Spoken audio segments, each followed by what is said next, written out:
வாங்க இன்னைக்கு கௌரி சமையலறையில பாக்கும்போதே நாக்குல எச்சு விடுற மாதிரி ஒரு காரசாரமான உருளைக்கிழங்கு கறி எப்படி பண்றதுன்னு பார்க்கலாம். இது சாதத்தோட பிசைஞ்சு சாப்பிட்டுக்கலாம். சப்பாத்தி, பூரி, தோசை அதுக்கும் சைட் டிஷ்ஷா வச்சுக்கலாம்.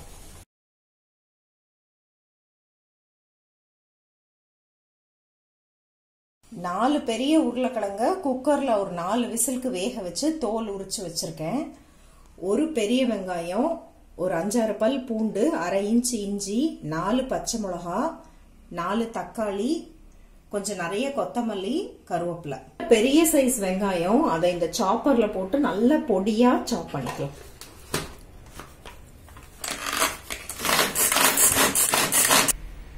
இந்த மாதிரி பொடியா சாப் பண்ணியாச்சு. இஞ்சியும் பூண்டையும் ஃப்ரெஷ்ஷா இடிச்சு வச்சுக்கலாம். வெங்காயத்தை சாப் பண்ணியாச்சு, இஞ்சி பூண்டை இடிச்சு வச்சாச்சு. இந்த பச்சை மிளகா 4ஐயும் பொடியை கட் பண்ணிக்கலாம். கடாயில ஒரு 5 டேபிள் ஸ்பூன் எண்ணெய் வச்சுக்கலாம். இதுல ஒரு 1/2 டீஸ்பூன் பெருங்காயம் சேர்த்துக்கலாம். 1 டீஸ்பூன் சீரகம் சேர்த்துக்கலாம். கருவேப்பிலை சேர்த்துக்கலாம். அது ஃப்ரை ஆகும்போது வெங்காயத்தை சேர்த்துக்கலாம். நல்லா கோல்டன் கலர்ல வதக்கி விட்டுக்கலாம். இஞ்சி பூண்டு இடிச்சு வச்சிருக்கோம்ல அதை இப்ப சேர்த்துக்கலாம். கட் பண்ணி வச்ச பச்சை மிளகால பாதி அளவுக்கு இதுல சேர்த்துக்கலாம்.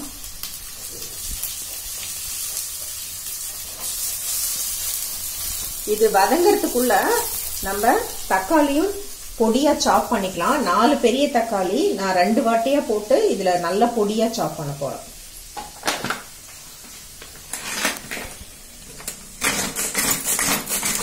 ஸ்பூன் மஞ்சள் பொடி, 1 ஸ்பூன் அளவுக்கு,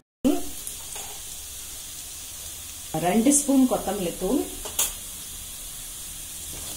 இதை போட்டு பரட்டி விட்டுக்கலாம். அடுப்பை ஸ்லோ பண்ணிடலாம். பொடியா கட் பண்ண தக்காளி 4 தக்காளி சேர்த்துடலாம். நல்லா உப்பு சேர்த்துடலாம். உருளைக்கிழங்கு போட போறேன், அதுக்கும் சேர்த்து நான் போடுறேன். இதனோட மெஷர்மெண்ட் எல்லாமே கீழே டிஸ்கிரிப்ஷன் பாக்ஸ்ல கொடுத்துருக்கேன், உங்களுக்கு வேணும்னா செக் பண்ணிக்கலாம். நம்ம கொத்தமல்லி எடுத்து வச்சோம் இல்லையா, அதுல இந்த தண்டு பகுதி மட்டும் ஒரு கை அளவுக்கு இதுல சேர்த்துக்கலாம்.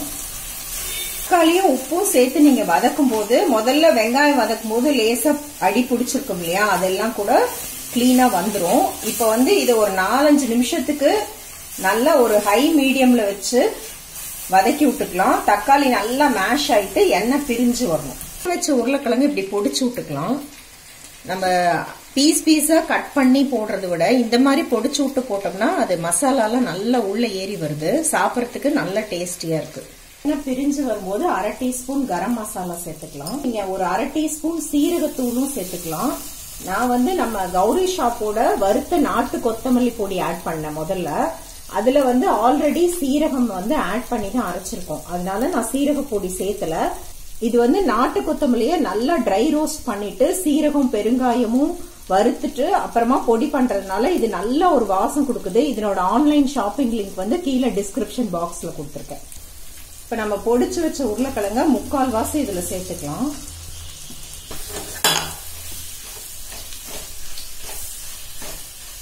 கொஞ்சம் கிழங்கு வச்சிருக்கேன், அதுல தண்ணி சேர்த்து அதை நல்லா கரைச்சி விட்டுக்கலாம். இது கிரேவிக்கு ஒரு நல்ல கன்சிஸ்டன்சி கொடுக்கும், சேர்ந்து கொடுத்துட்டு வரும் இந்த குழம்பு. உருளைக்கிழங்கு கரைச்சி விட்டோம்ல, அதையும் இதுல சேர்த்துக்கலாம். நல்லா கலந்துட்டு இது ஒரு 2 நிமிஷம் நல்லா கொதிச்சு வரட்டும். நல்லா கொதிச்சோடனே கொஞ்சம் தண்ணி ஆட் பண்ணிக்கலாம்.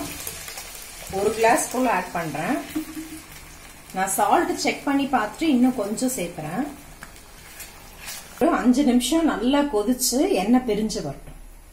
5 நிமிஷம் ஆயிடுச்சு. முதல்ல ஒரு 3 நிமிஷம் ஹைல இருந்துச்சு, அப்புறம் ஒரு 2 நிமிஷம் ஸ்லோல இருந்துச்சு. நல்லா குக் ஆயிடுச்சு, எண்ணெய் கூட பிரிஞ்சு வருது. இப்ப நம்ம சூப்பரா நல்லா காரசாரமா ஒரு தாளிப்பு போட்டுடலாம். ஒரு 4 டேபிள் ஸ்பூன் எண்ணெய் வச்சிருக்கேன். இப்ப நல்லா ஸ்லோல வச்சுக்கலாம். இதுல ஒரு 1/2 டீஸ்பூன் மிளகாத்தூள் ஆட் பண்ணிக்கலாம். பாதி பச்சை மிளகாய் நம்ம வச்சிருந்தோம்ல முதல்ல, அந்த பச்சை மிளகாய் ஆட் பண்ணிக்கலாம்.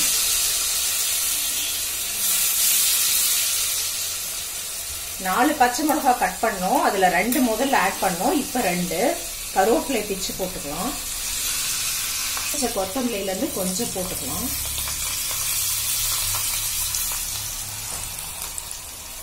இதை வந்து இந்த கிரேவி மேல அப்படியே ஊற்றி கசூரி மேத்தி 1 ஸ்பூன் அளவுக்கு வச்சிருக்கேன். இதை கிரஷ் பண்ணி விட்டு அதையும் போட்டு